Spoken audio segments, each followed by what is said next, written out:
ఇంకో గొప్ప విశేషం చెప్తారు మహన్యాసంలో. ఎవరికైనా శరీరంలో ఇప్పుడు ఈ దిక్కుమాల కరోనా వచ్చిన తర్వాత ప్రతివాడు పల్మనాలజిస్ట్ దగ్గరికి, పల్స్ రీడింగ్కి, ప్రతిసారి చూసుకోవటం కాదుట. రుద్రంలో మంత్రాన్ని ఉక్కదిప్పుకోకుండా అన్నగలిగితే వారికి శ్వాసకోశ ప్రక్రియ బాగా ఉన్నది అన్నారు. ఏమిటా మంత్రము అన్నారు.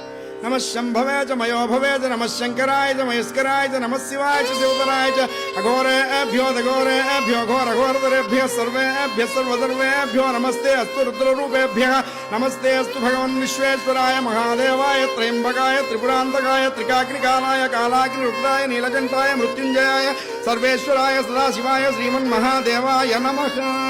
హర నమః పార్వతీపతయే హర హర మహాదేవ్. ఇది చెప్పారు శాస్త్రంలో. రోజు ఇది బాగా ప్రాక్టీస్ చేస్తే బ్రీతింగ్ ఎక్సర్సైజ్ అని చెప్పింది వేదము.